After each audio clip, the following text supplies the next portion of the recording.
Buenos días. Sí, buenos días. Vamos a dar inicio a esta actividad, esta conferencia magistral de la doctora Concha Roldán.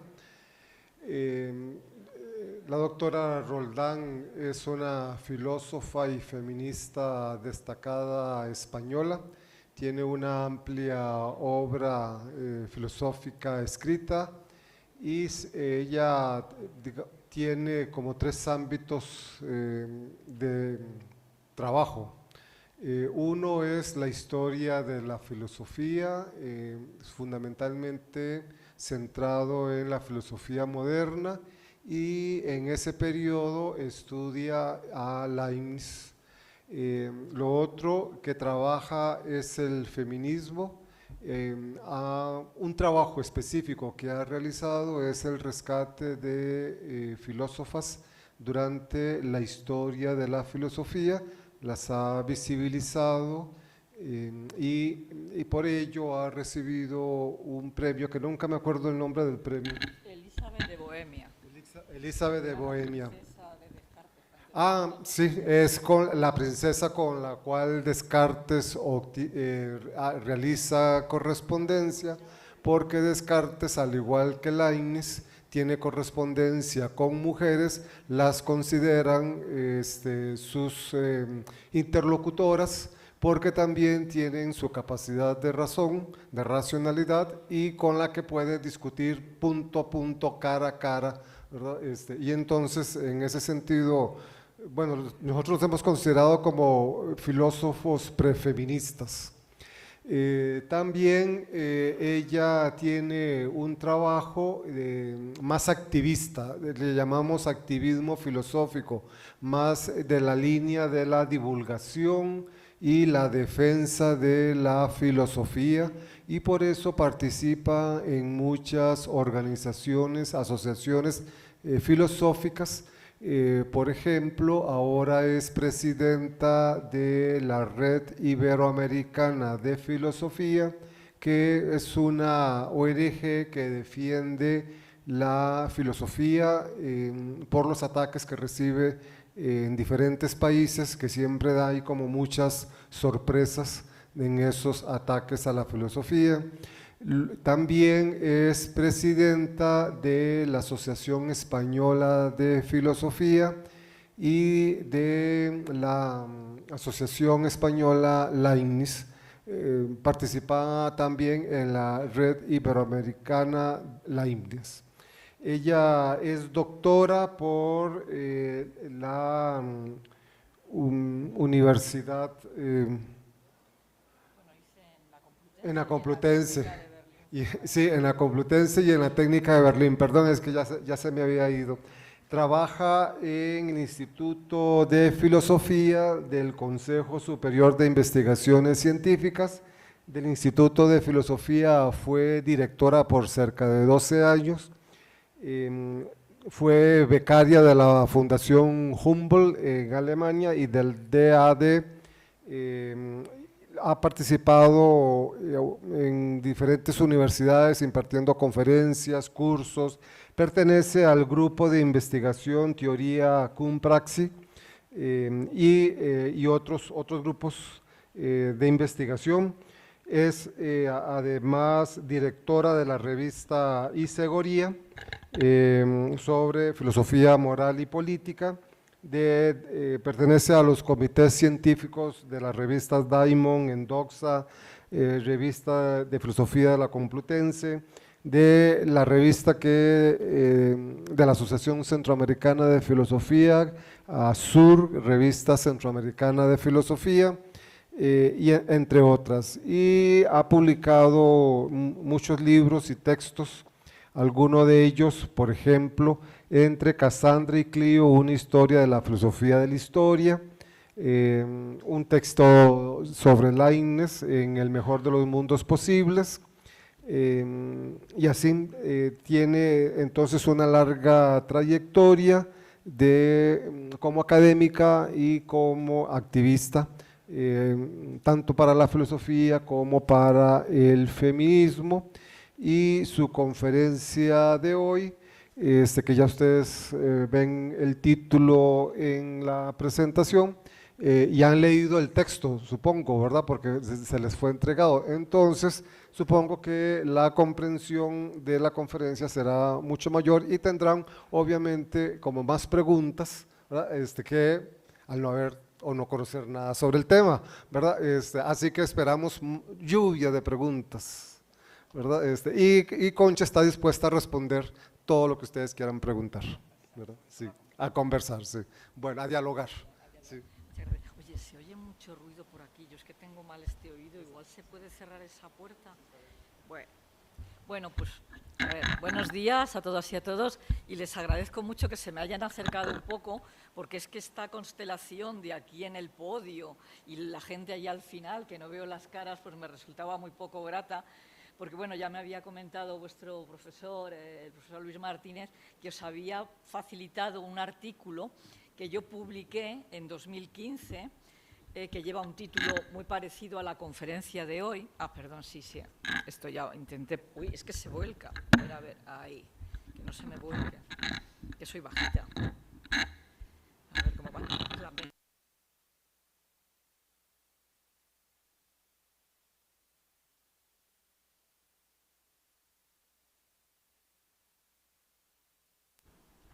A ver, ahora mejor, ¿no? Entonces digo, el artículo este fue publicado ya en 2015 en una recopilación que hizo Alicia Puleo, que no sé si la conocen el nombre, si no me gustaría decir algunas palabras sobre ella, porque es una de las introductoras, yo creo que la introductora principal en lengua castellana, de lo que denominamos ecofeminismo. Entonces ella hizo un congreso en ese año y publicó luego un libro que se llamaba Ecología y Género en Diálogo Interdisciplinar. Entonces a mí me pidió hacer un poco la vuelta a la historia, a los orígenes de la modernidad, indagando un poco en el tema de un universo sostenible, el tema de la ecología que tratamos ahora, para que no pensemos que es un tema que ha surgido ahora de la nada. Es decir, hay algo que ya lleva siglos preocupando a pensadores y a pensadoras, y yo quería recoger aquí el ejemplo de Anne Finch, nacida, que su nombre, su apellido propio era Finch, Conway, porque se casó con el conde Conway.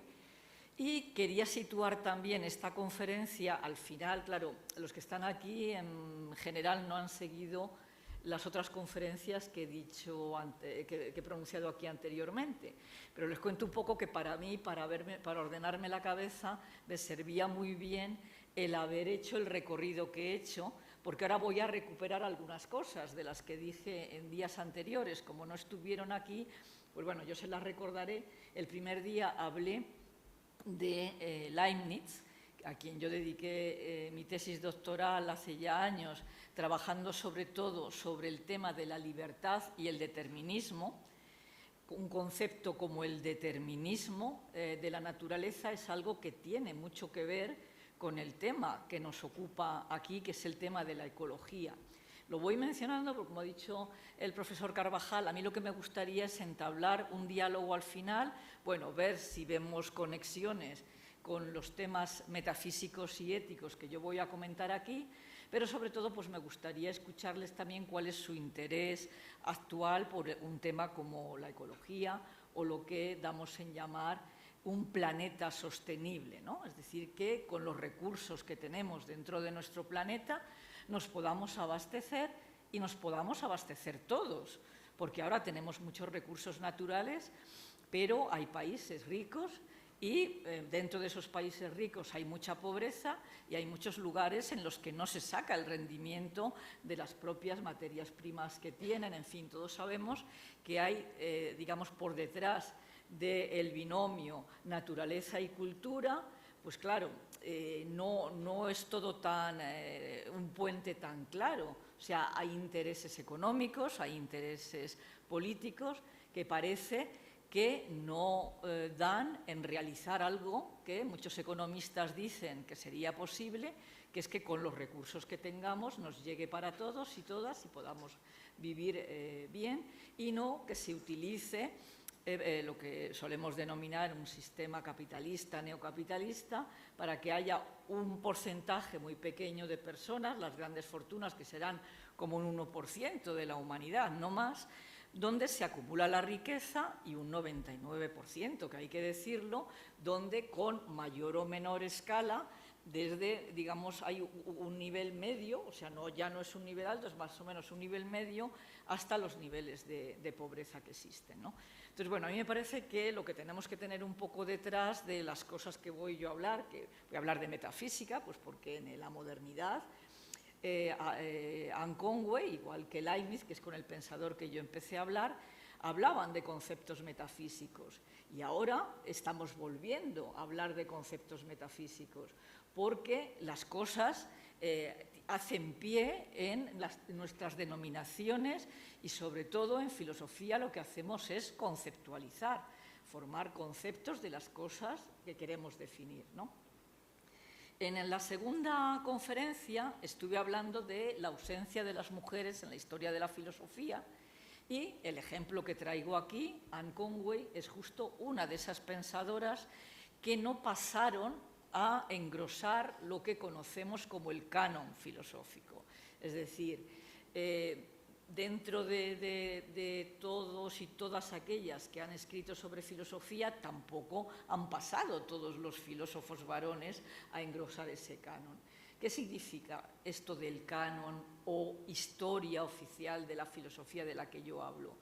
Pues que en cada época, además, porque esto no se hace, no hay un canon, no conocemos un canon desde la antigüedad hasta ahora, es algo que va cambiando según las propias interpretaciones que se va haciendo en cada época y también en cada lugar, ¿no?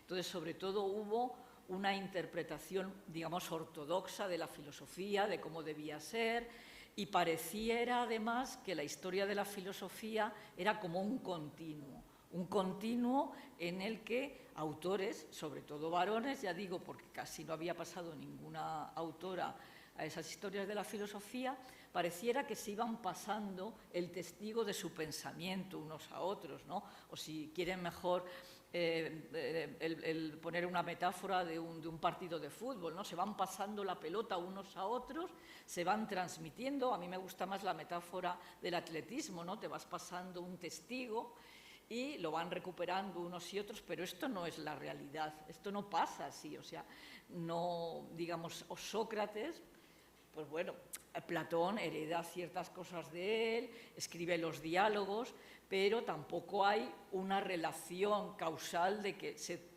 traslade en su pensamiento, ni Platón a Aristóteles. Nosotros lo estudiamos todo en la historia de la filosofía, llegamos al pensamiento moderno y parece que Descartes le pasa el testigo a Spinoza, Locke a Hobbes, en fin, que hay como distintos lugares donde hay una determinada filosofía y los pensadores se lo van pasando unos a otros. Esto, comentaba yo en una de mis ponencias, queda mucho más claro cuando llegamos a hablar de la Ilustración, porque sobre el pensamiento ilustrado, muchos pensadores contemporáneos hablaron del proyecto de la Ilustración. Claro, cuando hablamos de un proyecto, nos imaginamos que hay una serie de pensadores que se reúnen en torno a una mesa, pues como hacemos ahora con nuestros proyectos de investigación, y que discuten sobre unos temas y que diseñan cuál debe ser el proyecto ilustrado. Pero esto tampoco es así, es una interpretación. Hay quien ha hablado de ese proyecto, pero tampoco se sentaron a la mesa Diderot con Voltaire, con Rousseau o con los pensadores alemanes. Sí que hubo, en la época de los orígenes de la modernidad, lo que se denominaba la República de las Letras, que era un intercambio por medio de correspondencia. Había cartas que se escribían de unos a otros, que también demoraban mucho, porque iban a caballo. Entonces, claro, no es como ahora que escribimos un email e inmediatamente se lo escribo y lo está recibiendo usted, ¿no? Había también esa demora de los tiempos, ya digo, también las distintas situaciones políticas. Los orígenes de la modernidad, donde vivió Leibniz, era la guerra de los 30 años de guerra cruenta en toda Europa, Entonces, claro, esto también impedía que hubiera un desarrollo del pensamiento, digamos, exento de sobresaltos, ¿no?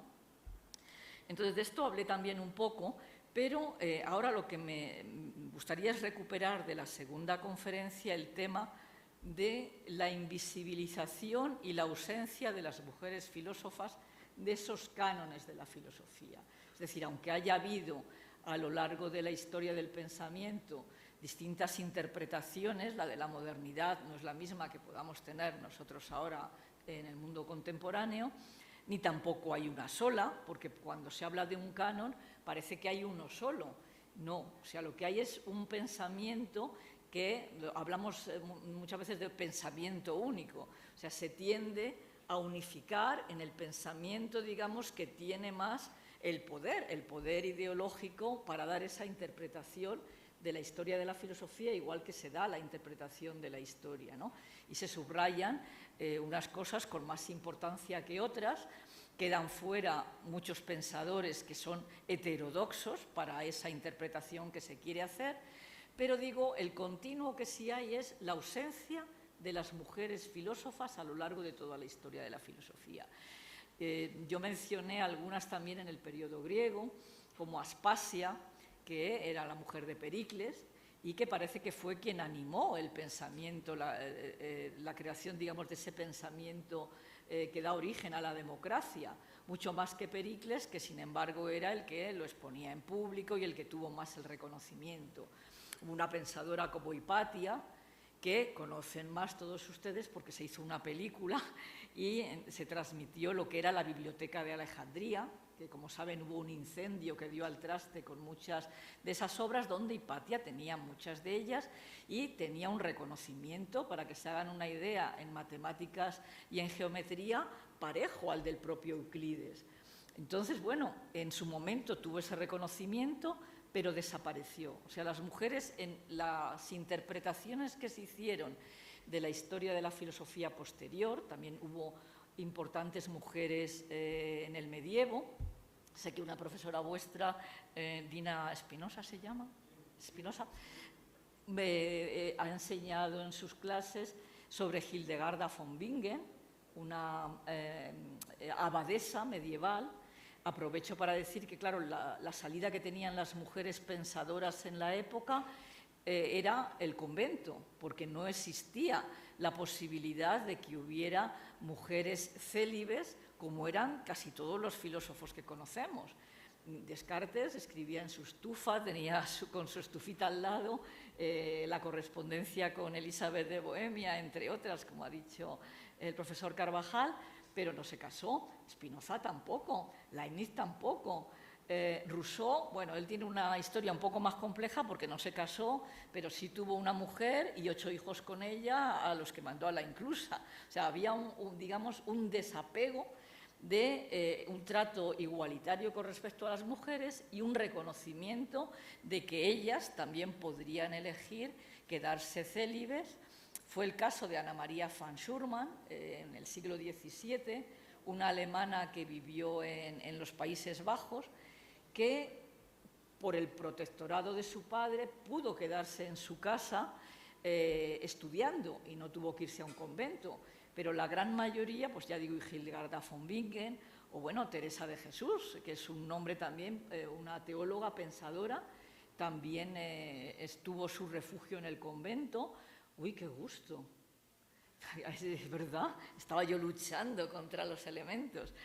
O Sor Juana Inés de la Cruz, o sea, por poner así algunos ejemplos de pensadoras que tuvieron que recluirse en los conventos o casarse. El caso de Anne Finch Conway, ella eligió el matrimonio también porque, claro, sí que había algunos varones que, digamos, animaban a sus esposas a que siguieran teniendo el estudio y un conocimiento intelectual.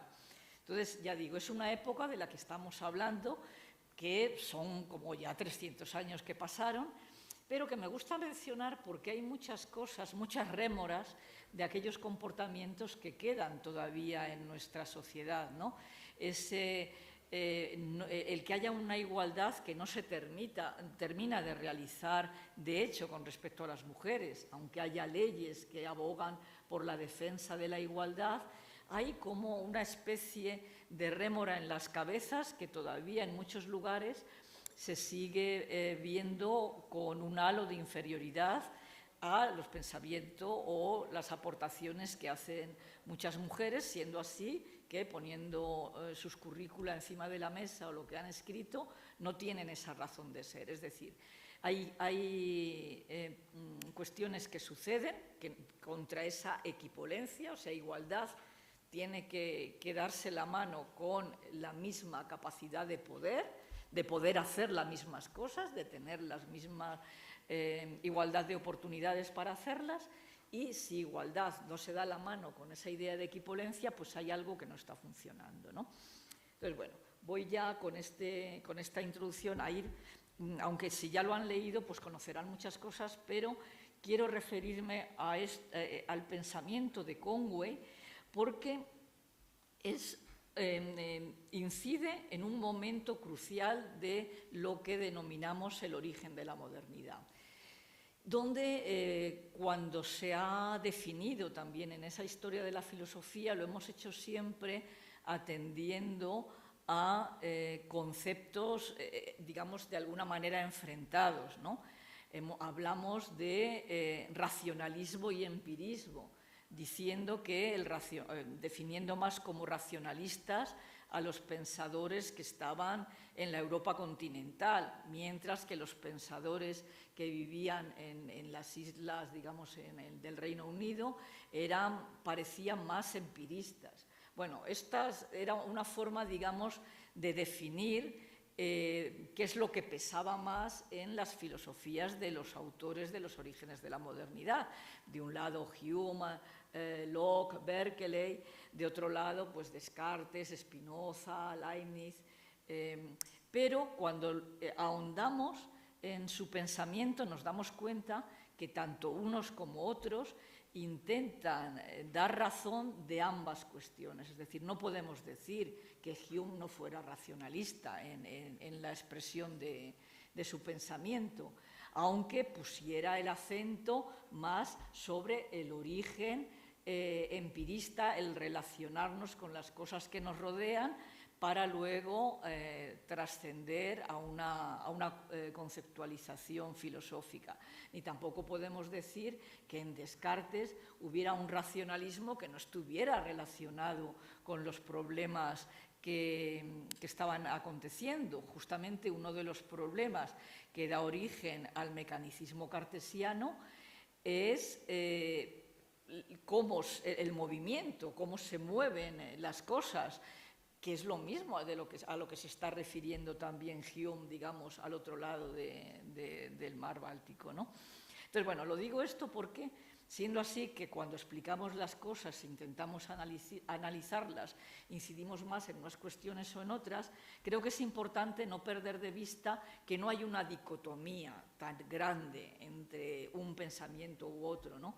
Lo mismo con lo que me voy a referir ahora más aquí, que es el tema del dualismo o el monismo, ¿no? La explicación de la naturaleza que intentan hacer pensadores, sobre todo Descartes, o pensadores como el Círculo de Cambridge, que es donde se forma Anne Conway, que hay un pensador que destaca como es Henry Moore, o otro pensador como Woodward, que es además el padre de Lady Masham.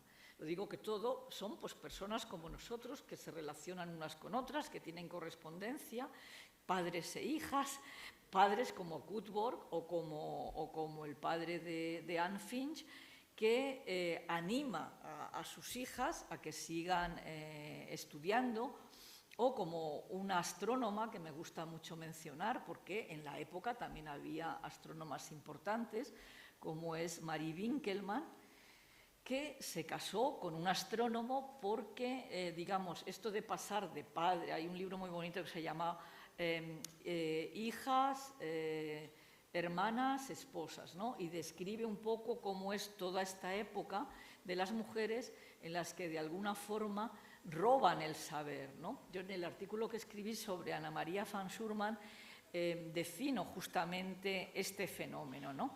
Las mujeres no tienen acceso a la educación de un preceptor, sino que están presentes porque sus hermanos varones son los que tienen esos preceptores y ellas pueden sentarse al lado y escuchar, bueno, robar el saber en ese sentido que decía Alma Mahler, también la esposa de un músico, pero ella también musicóloga importante, que decía, con garras de acero voy haciendo mi nido robado, ¿no? Entonces, bueno, es para visibilizar un poco que es una época muy difícil para las mujeres y para que sus aportaciones intelectuales sean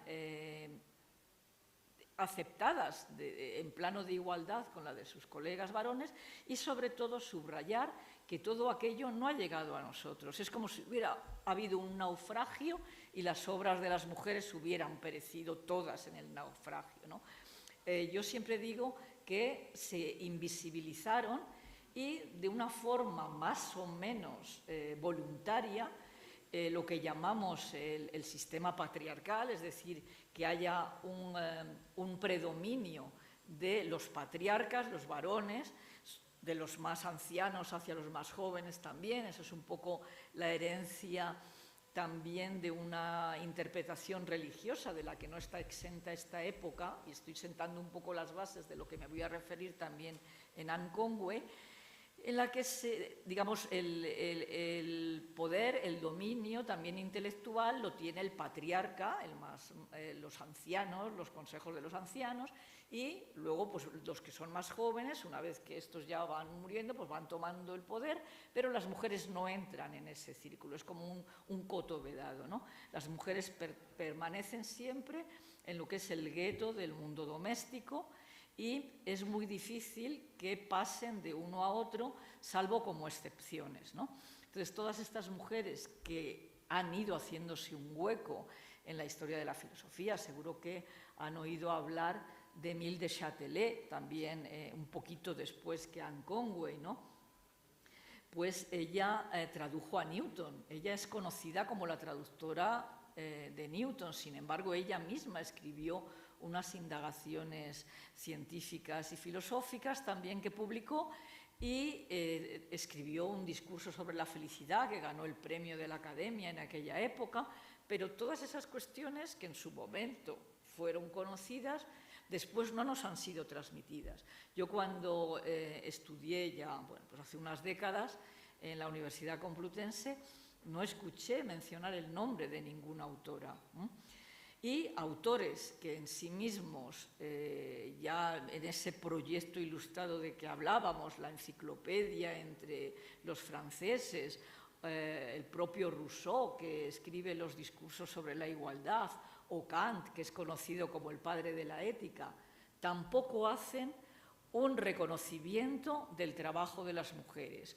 Rousseau lo menciono también y les voy dando otras lecturas que me parece que pueden ser interesantes, como el Emilio. Rousseau escribe el Emilio, que es un libro sobre educación, y dedica un capítulo a la educación de Sophie, donde se subraya que es una educación diferente. La educación de las mujeres es la educación para la vida doméstica, para ser madres, para el cuidado de los hijos, y lo que es la contradicción ilustrada, no solo para el cuidado, sino para la educación de los hijos. Es decir, a las mujeres se les niega una educación en los temas de pensamiento más elevados, cuando, sin embargo, se les está encargando que se dediquen a educar a los hijos y, en definitiva, lo que es la educación de la humanidad, que es otra palabra grande, ¿no?, del periodo ilustrado, ¿no?, Lessing, la educación para la humanidad, ¿no? Entonces, bueno, todo esto lo digo porque el periodo del origen de la modernidad y de la Ilustración, pues es un periodo también lleno de contradicciones, es decir, el pensamiento intenta plasmarse de una determinada manera, pero me parece que es bueno que nosotros también, con nuestro espíritu crítico, desde nuestro momento actual, veamos qué nos ha podido influir, qué es lo que hubo en periodos anteriores que ha podido pervivir o puede sentar una base de cuestiones a las que nos referimos ahora, como como es el tema de la ecología al que vamos a ir al final de esta charla. Pero digamos que no todo, o sea, no todo es igualmente válido, no todo fue interpretado de la misma manera. Entonces yo creo que el que hagamos, como decía el profesor Carvajal, esa defensa de la filosofía, desde la enseñanza también de la secundaria, incluso la filosofía para niños, es para que desarrollemos sobre todo esta metodología filosófica de explicar las cosas argumentándolas en lugar de partirnos la cabeza unos a otros, que haya un diálogo y que, digamos, haya una capacidad de criticar también las cosas que se nos exponen y que no nos traguemos todos los bulos que circulan por ahí como sin ponerlo en cuestión, ¿no? Entonces digo, Conway, o sea, el momento importante en el que estamos, ella pertenece al Círculo de Cambridge, como habrán leído ahí, y ellos, lo que están sobre todo, ellos son platónicos, más que platónicos, la interpretación que hace Plotino de Platón. Para quien les interese la filosofía griega, se lo recomiendo mucho la lectura de Plotino. Ahora en Clásicos del Pensamiento vamos a sacar allá unos textos escogidos de Plotino, porque lo que había está casi todo ya agotado para que se pueda leer. Y a la vez hay una crítica del pensamiento de Descartes, por lo menos en general en estos pensadores. Y Anne Conway, que estudia en este círculo, digamos, toma esta crítica cartesiana sobre todo en el tema del dualismo, porque Anne Conway se declara monista. O sea, cuando hablamos de dualismo estamos hablando de que hay bueno, por una parte hay una definición de todo lo que existe, ya digo, el gran binomio de la naturaleza por un lado y la cultura y el pensamiento por el otro, está también detrás de una idea de dualismo, y sobre todo esa idea también de que los seres humanos deben dominar la naturaleza. Esto es algo que está, cuando hablamos de la ecología, es uno de los principios, digamos, originarios de la naturaleza frente al pensamiento. Pero, sobre todo, la crítica que hacen a Descartes es porque los seres humanos estaban explicados por él distinguiendo un cuerpo y un espíritu. Un cuerpo y un espíritu como sustancias separadas a las que se buscaba un punto de encuentro. Descartes en sus escritos habla de la glándula pineal, que intentan colocar por aquí en el cerca del cerebelo, para explicar cómo se pone, digamos, cómo hay esa concordancia entre el cuerpo y el espíritu, que si yo pienso voy a levantar un brazo, pues lo levanto, etc., ¿no? Sin embargo, los pensadores monistas, como Conway o como Leibniz, son o bien monistas materialistas, que también los hay en la historia del pensamiento, que intentan reducir todo al aspecto físico, es decir, que solo habría materia que se expresaría, o como en el caso de los monistas espirituales, porque Conway y Leibniz pertenecen a esos monistas espirituales, en los que lo que expresan es que hay los últimos componentes de las cosas, que ambos denominan mónadas, tienen naturaleza espiritual. Es decir, en lugar de ser átomos materiales, hablan de mónadas espirituales. Y luego también lo tienen que explicar. Es decir, ellos intentan explicar, en Leibniz es famoso el tema de los relojes también, es decir, no dejan de hablar de cuerpo y espíritu. Lo que pasa es que hay una reducción a los últimos componentes, tanto de lo psíquico como de la materia, son componentes, digamos, átomos espirituales. Pero el caso de Conway, si lo han leído, el artículo que yo escribí me parecía muy interesante, porque el libro, ella escribió un solo libro, que es Los principios antiquísimos y modernos del pensamiento, bueno, con un título mucho más largo.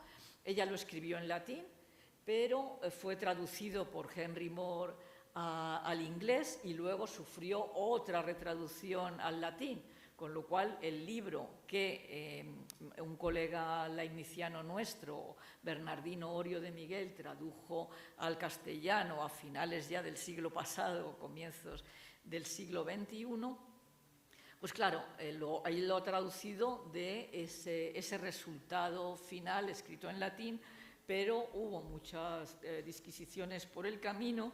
De hecho, la primera publicación, creo que data del 1655, que hace Henry Moore, aparece, o sea, la gente piensa que es él quien lo ha escrito, aunque él no firma, aparece un JC, que también se pensaba que eran las iniciales de John Conway, que es el hermano mayor de Anne Conway, pero no pasa ella como la autora de ese libro a ser conocida, ¿no? Es años después cuando, porque yo creo que hay que subrayar dos pensadores que fueron muy importantes en la vida de Conway.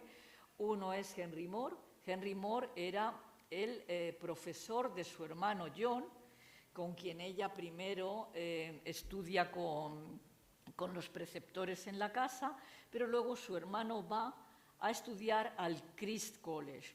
Los varones, entonces, era el momento en el que empezaban a poder ir a estudiar a escuelas públicas, no así el caso de las mujeres que, ya digo, tenían relegada esa educación para lo que era la vida doméstica, ¿no? Entonces, Henry Moore es el que presenta, John, el hermano de Conway, es quien le presenta a Henry Moore, y Henry Moore empieza a tener conversaciones con Anne Conway, que entonces es una adolescente muy, muy avezada, que ha leído mucho, que ha pensado mucho, que empieza a pergeñar una metafísica y una ética propia, ¿no? Entonces, Henry Moore queda entusiasmado y mantiene muchas conversaciones con ella. Anne Conway se casará con 19 años con el conde de Conway y con Henry Moore mantendrá correspondencia por escrito durante toda su vida, que no fue muy larga. Ella murió con 40 años escasos.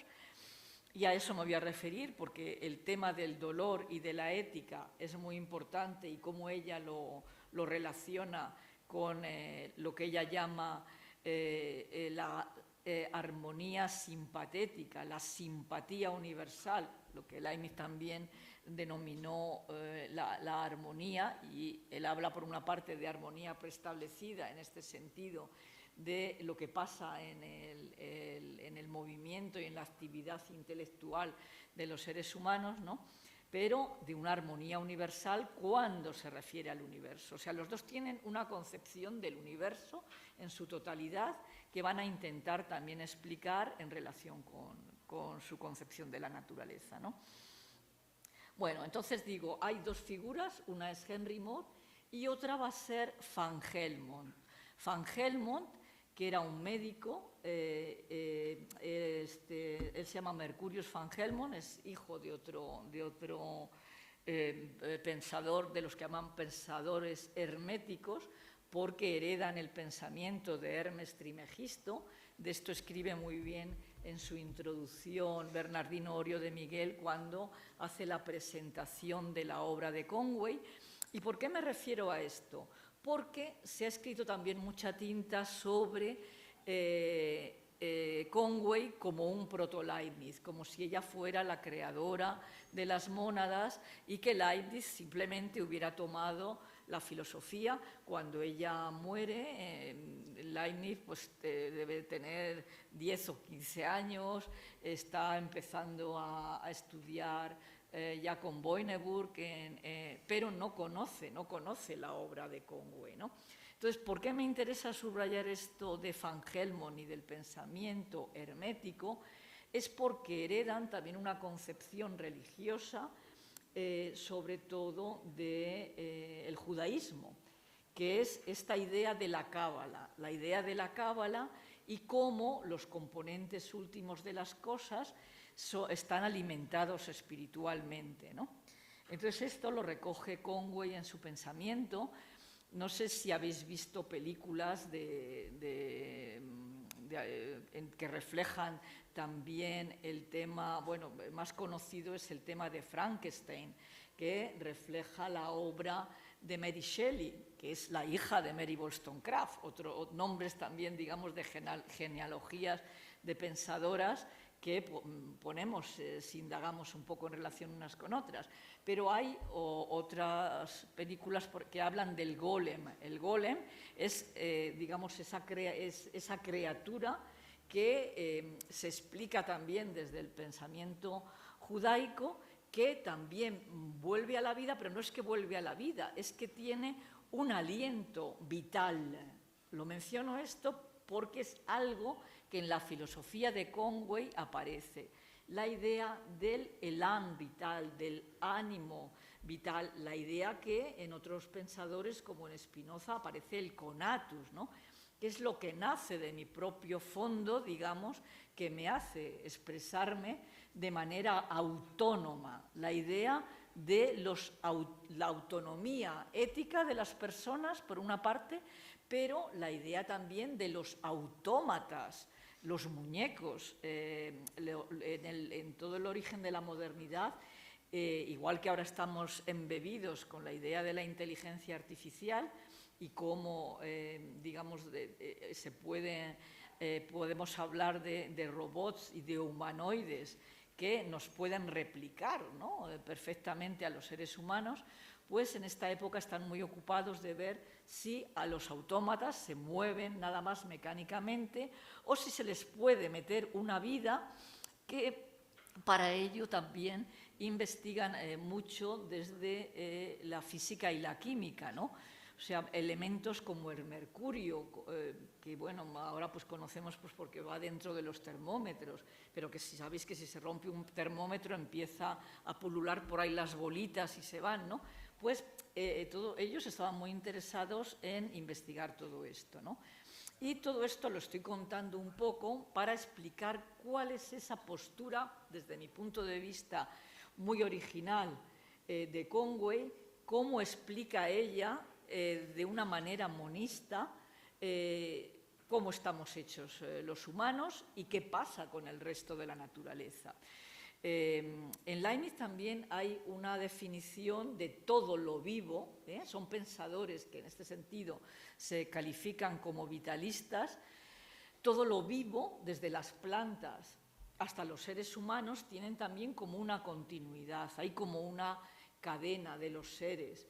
Hubo pensadores también en el siglo XX como Lovejoy, que escribió sobre la gran cadena del ser.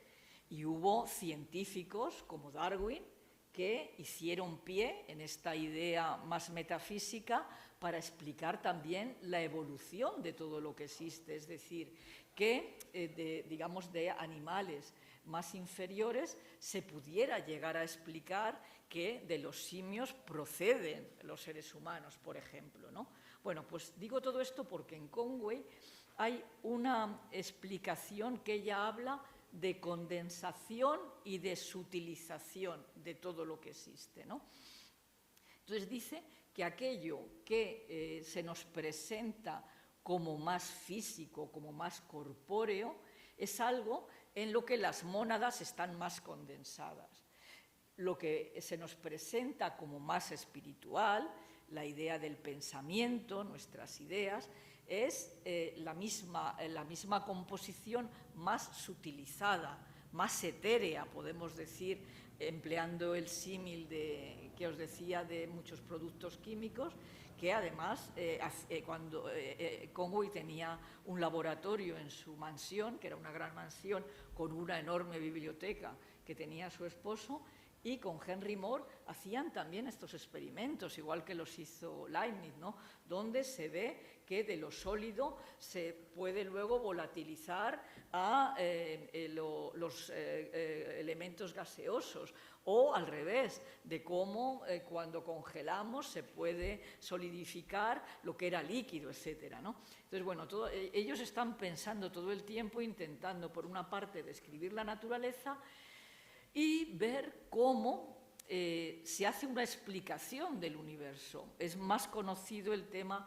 de los mundos posibles, que expliqué en mi primera charla sobre Leibniz, ¿no?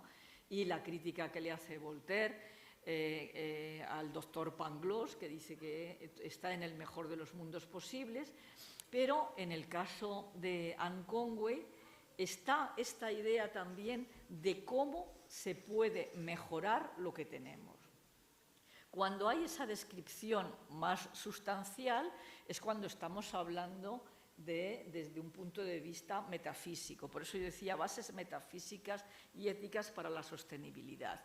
Pero cuando hablamos de mejorar lo que conocemos, lo que tenemos, ya le estamos poniendo un componente ético. Pues bien, la ética de Anne Conway hace pie en el concepto del sufrimiento y del dolor. Dice, no hay nada que podamos mejorar sin que para ello tengamos que pasar por un dolor o un sufrimiento que a su vez revierte en algo mejor para los demás. Bueno, esto tiene un origen religioso que en Conway tiene que ver con su conocimiento a través de Van Helmont de la comunidad de los cuáqueros, que como sabréis es una de las iglesias cristianas, ¿no? Entonces, en ellos este componente del sufrimiento, bueno, en la Biblia está, ¿no? Si el grano de trigo no cae en la tierra y muere, no puede dar su fruto, ¿no? Esta es un poco la idea de sufrimiento que está en esta época, que ya digo, está todavía muy apegada a las ideas religiosas.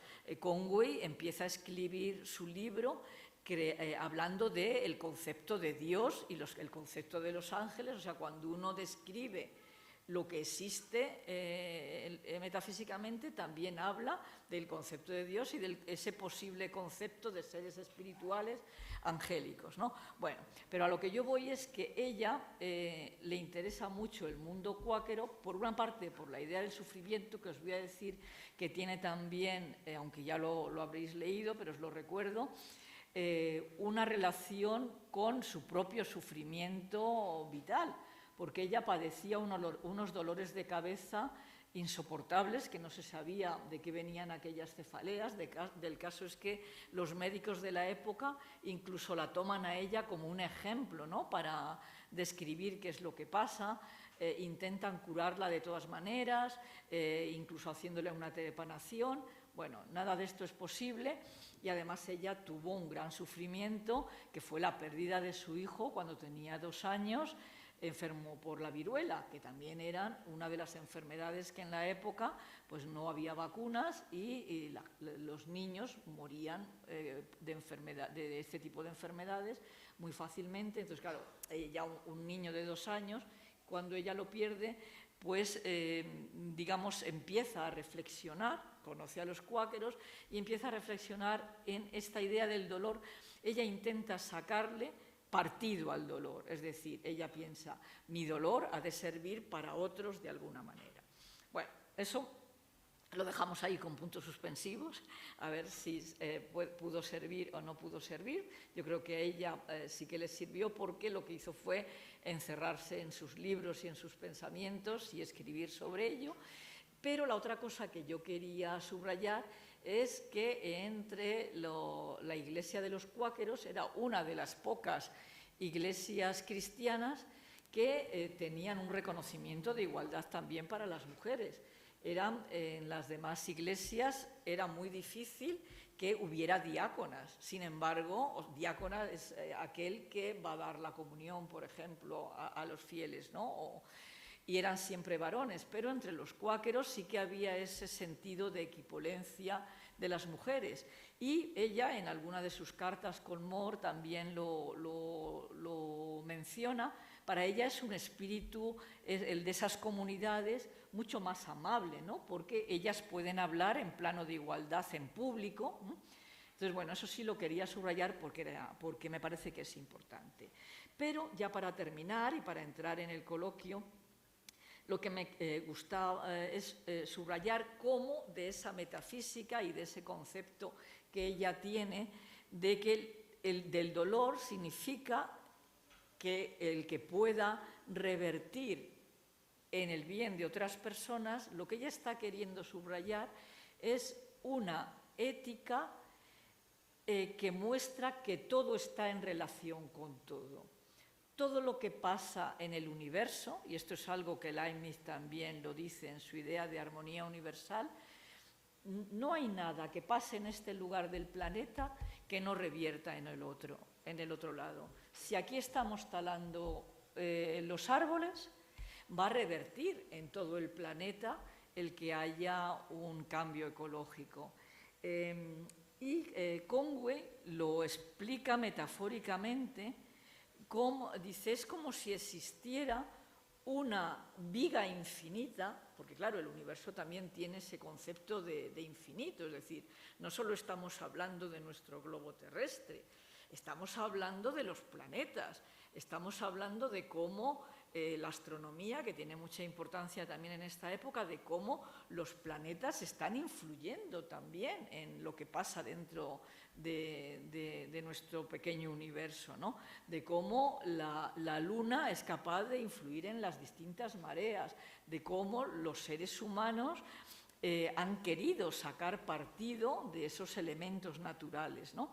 Entonces, Anne Conway dice, es como si existiera una enorme viga de madera, dice que no es de madera porque no hay ese componente material, que atravesara el universo de un lado a otro, de forma que todo lo que estamos haciendo en este lugar sería como, digamos, infinitas vigas, ¿no? que atravesaran el universo.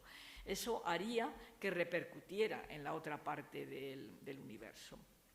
Entonces, bueno, ya sé que es una forma muy rudimentaria de entrar en la idea de la ecología, pero yo quería traerla aquí y ahora hablar de todo este tema porque, claro, estamos hablando del siglo XVII y el concepto que Conway crea con respecto a esta ética de la convertibilidad, de cómo, además os voy a decir una cosa que os va a asombrar muchísimo porque yo todavía lo veo y cuando ella lo cuenta, para intentar explicar cómo son las cosas, te pone un poco los pelos de punta, ¿no? Ella dice que existe ese continuo, ¿no? Vital entre todo lo que existe, por eso nosotros hemos de respetar a los llamados seres inferiores, a las plantas, a los animales que son, digamos, no son los animales domésticos más próximos, que parece que es más fácil tratarlos como parte de nuestras familias, sino otros animales más inferiores, ¿no? Ella dice que existe todo este continuo, pero además dice que los seres humanos podemos devenir animales. Ella dice, y eso tiene que ver con el componente de la maldad ética. Entonces, bueno, si veis si os representáis a veces cuando uno tiene un enfado tan tremendo que a veces termina asesinando a otra persona, ¿no? Se toma un aspecto físico también bruto, bárbaro, ¿no? O sea, y eso es un poco a lo que ella se refiere. Dice, nosotros si avanzamos por el camino del mal, un ser humano puede devenir un caballo. Dice, yo no puedo ser ese caballo concreto, porque claro, en su metafísica, igual que en el pensamiento de Leibniz, el tema de la individuación, que aquí no vamos a entrar ahora en él, pero es muy importante, ¿no? Cómo, digamos, cada uno tiene su propia identidad o su propia definición, pero ella dice que un humano puede devenir caballo y a la viceversa, podría haber una evolución. Claro, por eso este tipo de pensamientos fueron puestos en relación para explicar el tema de Darwin, el tema del darwinismo, de la evolución. O sea, cómo uno puede evolucionar, pero Conway lo que ella dice, y a mí me parece lo más interesante también para el tema de la ecología que nos interesa, no es que solo podemos evolucionar, no podemos solo evolucionar a mejor, podemos involucionar, uy Dios mío, podemos involucionar y hacer que el universo que nos rodea sea peor. porque no lo cuidemos, porque no veamos esas conexiones que hay con todo lo que nos rodea, porque tratemos el resto de los animales vivientes y el resto de la naturaleza como algo que solo debe estar a nuestro servicio, al servicio de nuestra productividad, de nuestra economía, lo cual, a su vez, y eso es lo que creo que nos estamos planteando ahora cuando hablamos de ecología, ¿no?, revierte a su vez en el propio universo. Es decir, esta idea de todo está relacionado con todo. Y si queremos, y hay una armonía en todo lo que existe, y depende, y aquí es donde juega el papel de la responsabilidad y la libertad humana un papel más importante. Entonces, bueno, yo aquí os he chapado mi rollete y ahora lo que me gustaría es que dialogáramos si veis alguna conexión o que me contarais qué es lo que hacéis vosotros en vuestra clase ahora, cómo acometéis la idea de la ecología y la sostenibilidad. Y muchas gracias por escucharme. Bueno, muchas gracias, Concha.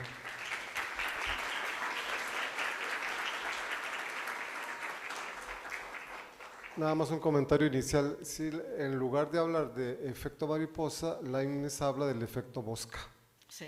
¿Verdad? Porque es que dice que cuando un príncipe está reflexionando con su corona, con su corte, ¿verdad?, con sus militares, y está hablando de la guerra, si una mosca se le para en la nariz y comienza a molestarle, ¿verdad?, se puede enfadar y producir una guerra en un lugar, ¿verdad? Y entonces lo ve de esa forma, ¿verdad? Es como una caricatura, pero es la idea del continuo ese, ¿verdad? Un hecho aquí puede afectar en otro lado de otra forma. Bueno, entonces pasamos a las preguntas, los comentarios. Okay. Bueno, Luis.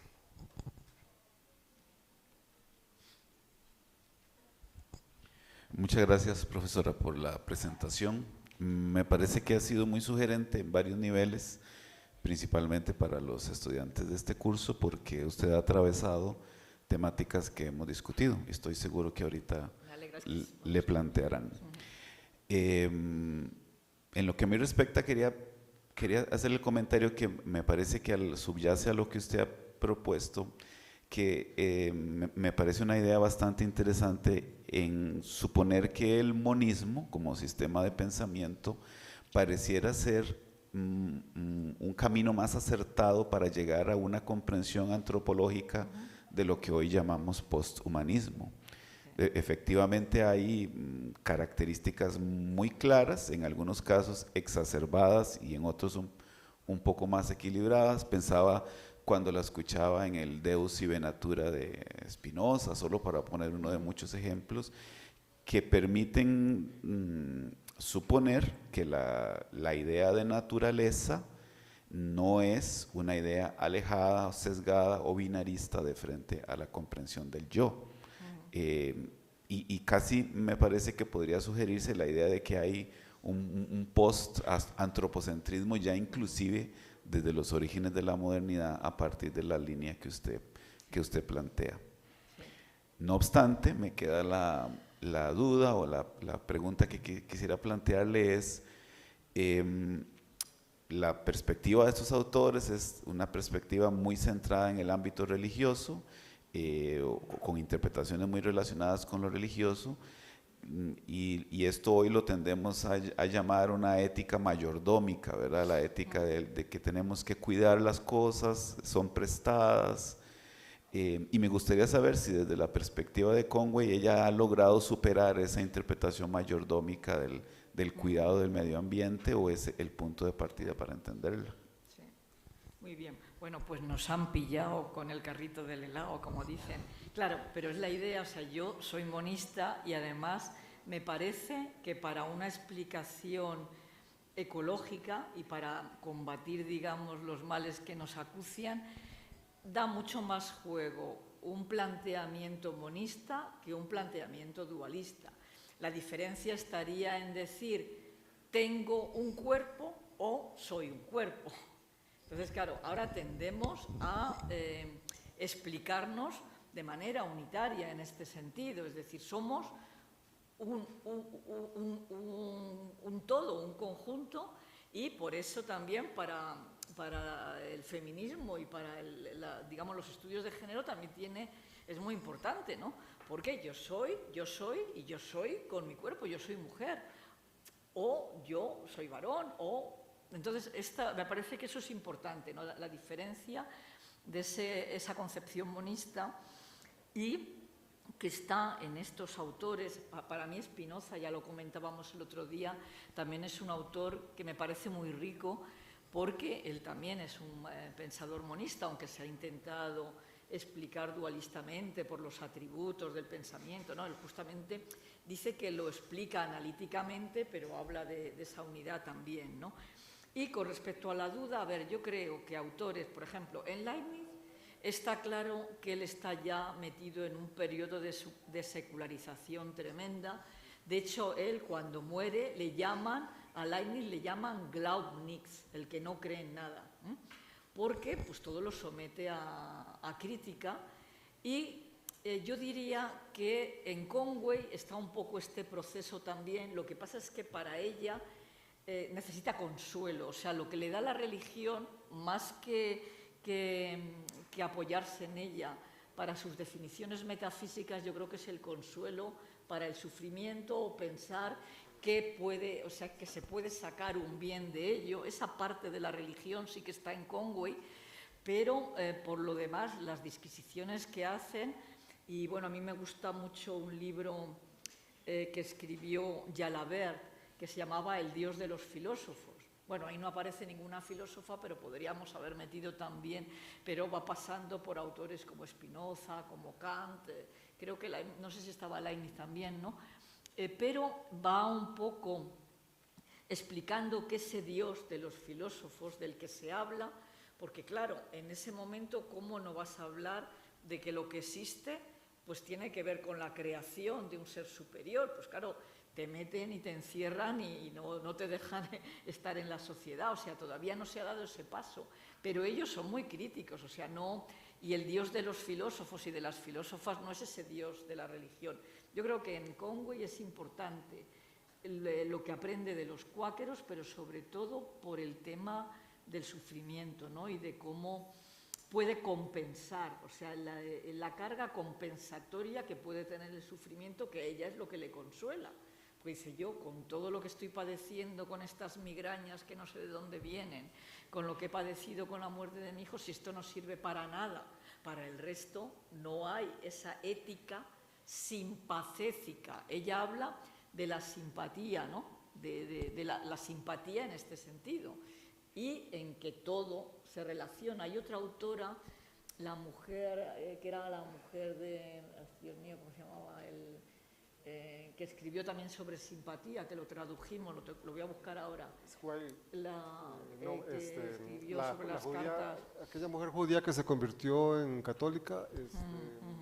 No, lo de la idea de la simpatía. Cartas sobre la simpatía. Espérate, lo voy a buscar y lo digo ahora. No, espérate, cartas sobre la simpatía. Pero bueno, podéis seguir preguntando y ahora os lo digo cuando me venga.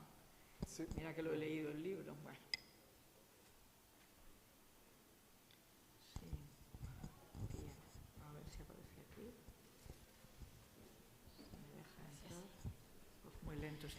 Bueno, ahora ustedes mencionaban al inicio de la charla, mencionaban sobre los ataques a la filosofía y la defensa de ella.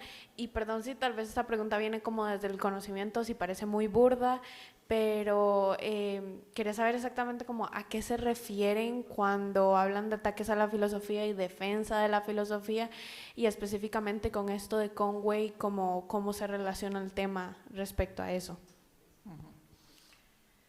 Bueno, nosotros hablamos que actualmente, y además no es una cosa de no aparece esto aquí, de un país o de otro, ni de una ideología o de otra, si hablamos de izquierdas o de derechas, no, o sea, en general, la filosofía como asignatura.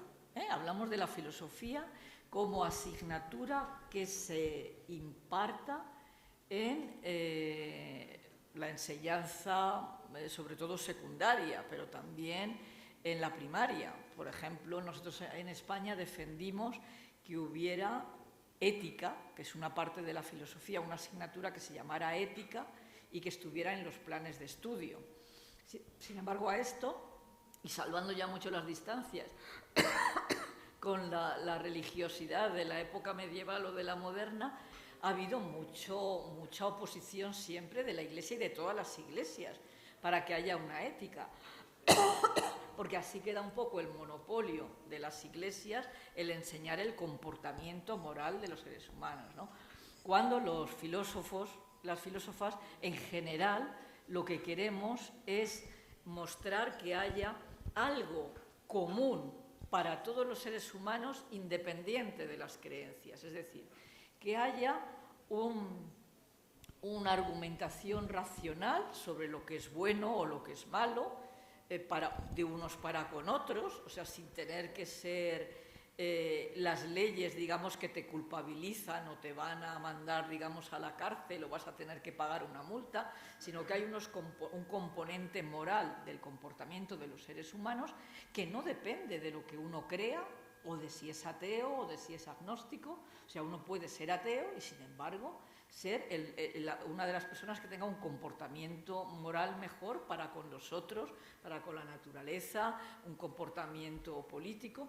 Eso es un poco, digamos, para que quede más claro explicado lo que defendemos, muchos de nosotros que defendemos la filosofía, y también la filosofía como enseñanza del pensamiento. O sea, nosotros en España todavía tenemos, la ética no la hemos conseguido, pero tenemos una historia de la filosofía que es obligatoria. Por lo que me han dicho aquí, en la secundaria, ahora no sé si existe ya o no, una asignatura como optativa o cómo existe. No, es, digamos, en secundaria, en quinto año es obligatorio para todos los colegios públicos, la filosofía, en 3 áreas, lógica para la ciudadanía, ética y política y algo de social.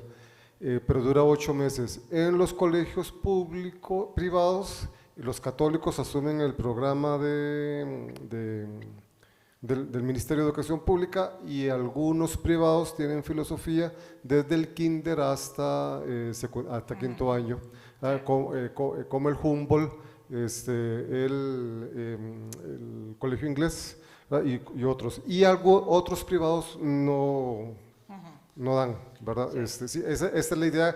Yo creo que a eso es lo que se refería Dina el otro día. Sí, más bien. Sí, y lo que nos referíamos al inicio era que Concha es feminista y además trabaja en la defensa de la filosofía. Estas 2 combinaciones es a lo que yo me referí en ese punto. Sí, entonces, bueno, sí, por terminar un poco, entonces, o sea, digamos, para mí la defensa de la filosofía significa que tenga para todo el mundo, o sea, para una educación pública sobre todo, que uno tenga la opción, por una parte, de todos esos componentes digamos, de las áreas, ¿no?, que tienen que ver con la filosofía, que por una parte está la lógica, la metodología, la ética, la filosofía política, pero también, digamos, los intentos de explicar de manera metafísica o cosmogónica o como queramos decir, a lo largo de la historia, que hayan los pensamientos que hayan explicado lo que nos rodea, el universo, etcétera, ¿no? Entonces yo creo que esto es una buena propedéutica también para darnos cuenta que no estamos, como decimos allí en España, no estamos descubriendo el Mediterráneo continuamente. O sea, hay muchas cosas que ya se han dicho y está muy bien que conozcamos lo que han dicho antes que nosotros, para que haya algunas partes que critiquemos. Yo, claro, como feminista, pues critico que no ha habido mujeres. Entonces, en una autora como Conway, a lo mejor no estoy de acuerdo con toda la interpretación que ella hace de la explicación del universo, pero por lo menos me parece que es lícito e incluso hay que defender que conozcamos lo que una mujer en el siglo XVII estaba intentando explicar metafísicamente, igual que un autor que luego, sin embargo, ha sido más conocido como Leibniz, que escribe sobre ella, porque esto no lo dije, o sea, Van Helmont es el punto de unión entre Conway y Leibniz. Van Helmont es cuando ya muerto Conway, visita a Leibniz en Hannover y le lleva el libro de Conway. O sea, Leibniz recibe el libro de Conway en el año 1669, según hemos podido reconstruir, de manos de Van Helmont, ¿no? Y un año después está escribiendo a Barnett sobre la condesa de Conway y cómo su pensamiento se asemeja mucho al suyo en la idea de la monadología, y también se refiere a ella en los nuevos ensayos, es decir, que Leibniz le da ese valor a Conway, y sin embargo pues luego se pierde en la noche de los tiempos, ¿no? Entonces un poco en este sentido es en el que yo la quería recuperar. Muchas gracias por la pregunta. Bueno, no se preguntó el nombre, luego se me olvidará, pero saber cómo te llamabas tú. Valeria, para saber quién me preguntó. ¿Tú, por favor? Bueno, me llamo Fiorella. La pregunta es, ¿qué aspecto de la filosofía de Conway cree usted que son más útiles para enfrentar los problemas éticos de hoy en día? O sea, ¿cuáles conceptos cree usted que se pueden traducir mejor a prácticas para solucionar los problemas de hoy? Muy bien, pues a mí me parece que la idea de simpatheia, que todavía no, ya luego me vendrá cuando estemos terminando el nombre de la otra autora que os quería decir, lo que es en su origen etimológico, ¿no? Sin, o sea, con pazos, sentimiento, simpatheia significa compartir los sentimientos, las formas de ver el mundo, digamos, de los otros, ¿no? O sea, este concepto ético de simpatía en ese sentido, no de que seamos muy simpaticorros y nos riamos mucho con nosotros, sino en el sentido de queremos ponernos, como Leibniz esto lo expresa con el concepto del lugar del otro, ponernos en el lugar de los otros. Y esto es la base del diálogo entre los seres humanos, ¿no? A mí me parece que esa aproximación ética es el mejor camino para poder, digamos, solucionar los problemas y las desavenencias que tenemos entre unos y otros. A nadie le pedimos que esté de acuerdo completamente con lo que piensa otro u otra, pero, bueno, el otro concepto del lado de la simpatheia es el concepto de la tolerancia. La tolerancia de la que autores como Leibniz hablan en sentido positivo. No solo tolerar negativamente algo que no nos gusta en alguien, sino que hay que avanzar por la vía del diálogo para encontrar puntos comunes o puntos que podamos consensuar. Hay veces que lo que es la convivencia entre unos y otros se llega a partir de un consenso, de una negociación, digamos, para poder vivir todos de manera lo más libre posible, pero sin que nuestra libertad dañe la de los otros, ¿no? Entonces, a mí me parece que estos conceptos, que todos están en la filosofía de Conway, serían fundamentales si queremos mejorar el entendimiento de unos y de otros, ¿no? Y de otras, porque yo esto lo aplico también desde un punto de vista feminista, claro. No sé si te contesto, Fiorella. Gracias. Buenos días, mi nombre es Pablo. Pablo. Sí.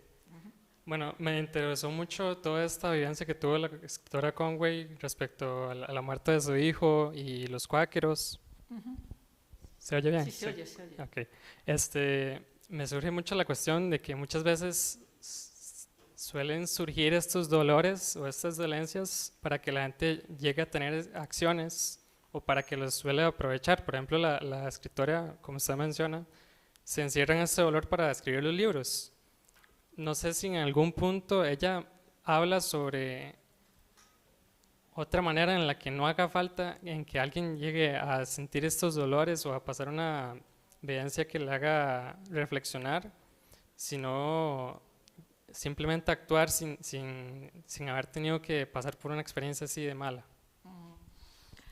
Muchas gracias, Pablo. Yo creo que ella, por una parte, piensa en su propia experiencia, pero por otra parte, digamos, viendo un poco todo lo que rodea, ella piensa de una forma más de descripción más natural, que las cosas no se dan, digamos, sin que haya una parte de sufrimiento. Por ejemplo, da una vuelta por su finca y ve cómo una vaca está pariendo un ternero, por ejemplo, ¿no? O sea, el ternero, que luego pone de pie y tomará su vida y tal, no ha aparecido sin que haya esa parte de sufrimiento que tiene que ver con el parto, ¿no?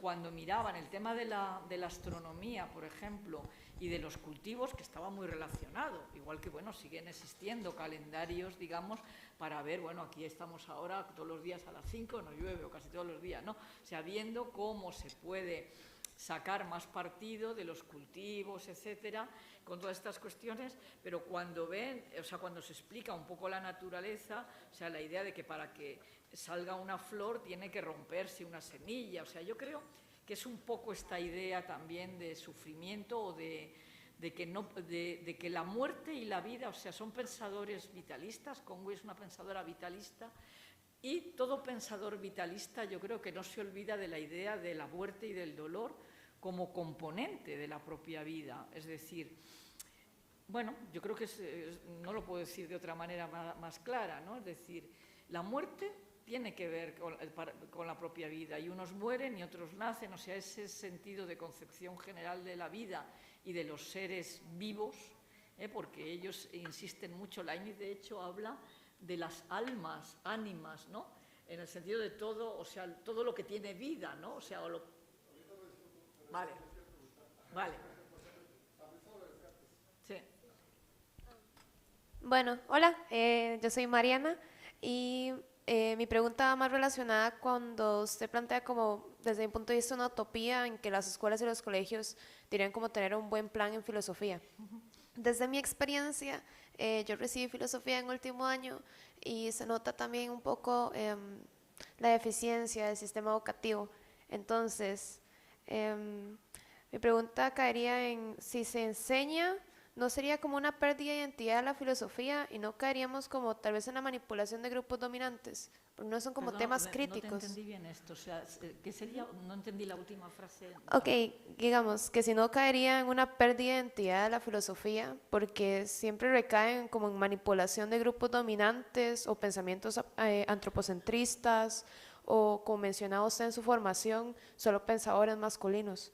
Entonces, sería básicamente como un mecanismo o de control o algo por el estilo, o puede ser como un empoderamiento para grupos marginalizados o minorías.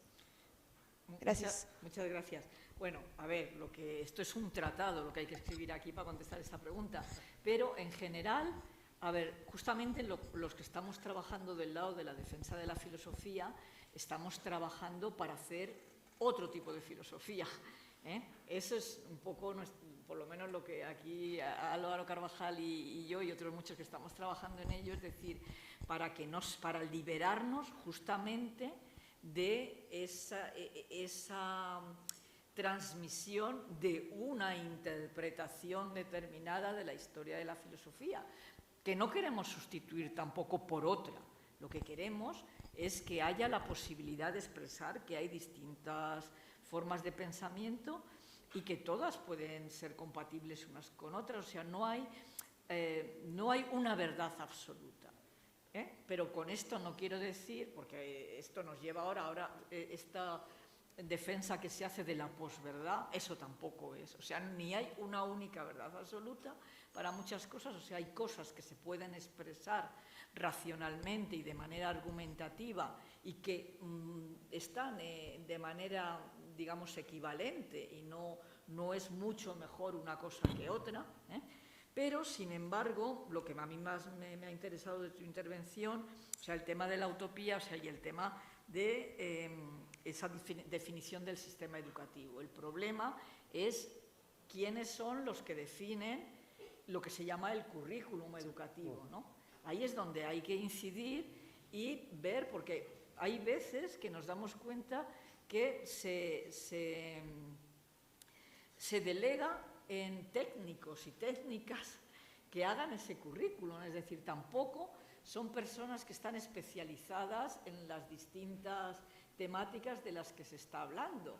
Simplemente, bueno, hay veces que se va muy deprisa, hay cosas que en los sistemas políticos se quieren cambiar, hay cosas que dan más miedo, Por eso nosotros pensamos también que el que se quite la filosofía es que se quite justamente esta posibilidad de que se pueda hablar de las cosas, de que se pueda podamos discutir sobre ello y entre todos pues llegar a lo mejor a una verdad mejor, ¿no? Entre todos, ¿no?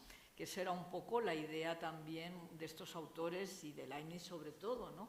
Esa idea de la cooperación también. La idea de la cooperación tiene que ver también con el pensamiento y qué pensamos. Pensar entre todos es siempre mejor que pensar uno solo y contrastar, ¿no? La marquesa es la marquesa de Châtelet y ahora no encuentro porque no me conecta. Yo tampoco la carta encuentro. sobre la simpatía. Sí. ¿Lo tienes? Sí, A ver si lo tienes. Vale. sí. No sé si te respondí, Mariana, pero un poco la idea es esa, ¿no? Y que todos y todas lo demandemos, porque ¿quién demanda? O sea, los que vais a estudiar sois los que demandáis la Marquesa de educación, Condorcet. ¿no? Entonces yo creo que eso es importante. Condorcet. La marquesa de Condorcet, pero el nombre de ella... Sophie. Ay, Sophie de Grouchy, es que no me venía Sophie de Grouchy.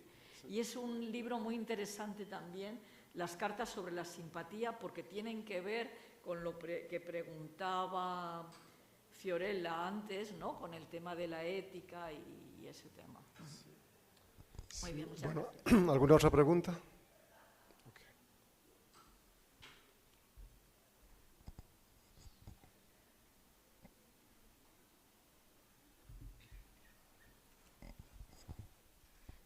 Buenos días. Lo que quería saber, bueno, mi nombre es Tirsa. Lisa. Tirsa. Tirsa. Ajá. ¿Y Conozco cómo a es? Tirso. Es la primera mujer que conozco con Tirsa. Ok, cómo es de la visión que nos plantean como del dolor vital, cómo se puede replantear ese daño que se le hace al ambiente con la explotación de recursos y el exceso Perdona, con la explotación de... de recursos naturales. Ajá. O el consumo, cómo se puede replantear ese daño que se le hace al ambiente para el bien a otra persona. Bueno, yo no soy economista, pero sí he leído a algunos economistas que lo explican y que es posible. O sea, por una parte es lo que se llamaría la explotación racional de los recursos, pero también teniendo a la vista que esos recursos reviertan también en los lugares más próximos. No sé si habéis visto que aquí ahora se está desarrollando mucho el tema de la huerta cerca de la casa, es decir, que se pueda, que no haya que hacer grandes traslados de las materias, digamos, o de los tomates, de las lechugas, de las calabazas, de las cosas de un lugar a otro, sino que se intente hacer esa explotación más racional de forma que no dañemos también el planeta al transportarlo con los gases la gasolina, digamos, si van en un auto, o los aviones. Esto se está intentando hacer una reducción también muy racional, de que los vuelos vayan llenos, de que haya menos, porque claro, la emisión de gases daña mucho el medio ambiente. De hecho, esto también se está tratando con la ganadería. Un exceso de producción de ganadería de vacas hace que esos excrementos de las vacas, digamos al por mayor, también desarrollan un CO2 que es muy grande y que puede dañar el planeta, ¿no? Entonces, bueno, yo creo que lo que sería, digamos, la racionalización de las proporciones sería importante, porque al final, bueno, también pasa, y esto revierte en el maltrato de los animales, que cuando hablamos de ética animal estamos hablando de esos seres que van en la cadena muy de la mano con nosotros, que nos pueden alimentar, que nos dan leche, que nos dan huevos, pero cómo están tratados las granjas de pollos, por ejemplo, ¿no? Que van ahí atenazados unos con otros, y luego, digamos, el desperdicio que hay tanto de productos de la tierra, de la huerta o del grano, etcétera, que podríamos hacer pan para toda la humanidad y que para que digamos, el precio de las cosas se mantenga estable, se tira, se arroja al mar o se destruye en lugar de que sirva de alimento para otras personas que lo están necesitando, ¿no? Entonces yo creo que esto en economía hay muchos economistas que lo están explicando, que se puede hacer, pero luego no se aplica, ¿no? Entonces, bueno, el problema está en encontrar políticas que defiendan que eso sea así, que sea más ecológico nuestro planeta en ese sentido, ¿no? Vamos, así lo veo yo. ¿Alguien más? Bueno, yo una. La idea de vitalismo, porque obviamente podría ser como uno piensa que el vitalismo son espíritus, duendes, magia, ¿verdad? Que es lo que da vida, ¿verdad? Algunas feministas dicen bueno, yo y algunos hombres también afirman que el experimento de Einstein en el vaso de agua con ese polvito que vibra, eso es vida, ¿verdad? Entonces este objeto sería vivo, ¿verdad? En esta línea, o sea, hay una, y obviamente la física cuántica habla de fuerzas, pero esas fuerzas no quiere decir que el objeto esté vivo, ¿verdad? Y una vez escribí algo sobre Leibniz, ¿verdad? Sobre la defensa de los animales y demás, y hablé del principio de vida, y me citaron en una tesis en la Complutense diciendo que yo era vitalista, y yo no defiendo el vitalismo, ¿verdad? Simplemente defendía la idea de un principio de vida, que era, como vos decías, vida, muerte, ¿verdad? En biología, pero que no hay magia, no hay nada extra, ¿verdad? Sí, entonces, profundizar cómo entendía Conway ese principio de vida, claro, porque decir que este objeto tiene vida, No, diga, pero sí, eso yo lo definiría más como animismo. Animismo, sí. Porque el término de vitalismo que emplean Conway o Leibniz o el propio Spinoza tiene que ver con esa idea de conato, es decir, que hay una fuerza, ¿no? Hay una fuerza vital. O sea, cuando uno intenta explicar eso de yo soy un cuerpo que me expreso, ¿no? Y que hablo, que digo, que muevo cosas, que hago cosas, ¿no? En este sentido es en el que yo creo que hablan, hay a lo mejor algunos otros autores o autoras por ahí que hablan de vitalismo en este sentido animista, ¿no? Ellos desde luego no. Sí, bueno, quizá he dado un poco a engaño cuando he hablado de lo del golem, ¿no? De cómo, pero claro, ahí lo que intentaban explicar es si hace falta que el concurso, digamos, de un dios para darle la fuerza vital a un ser humano, o si puede salir de sí mismo. La idea también del perturbacionismo, ¿no? De Leibniz, que hablaba yo el primer día, de las cadenas de nuestro ADN, de que dentro de nosotros está en potencia muchas cosas, dicen estos autores, que luego se desarrolla, se expresa, ¿no? En este sentido yo creo que hay que entenderlo más bien. Yo desde luego de animismo nada, ni animismo ni brujería de eso. Por eso, sí, no sé si hay alguna otra pregunta. ¿No? Yo creo que... Ya queremos ir a tomar un café. Sí, ya queremos ir a tomar café. Sí, correcto. Entonces yo creo que podemos terminar aquí. Bueno, Y pues muchas gracias y un aplauso a la Me llevo muy buen recuerdo.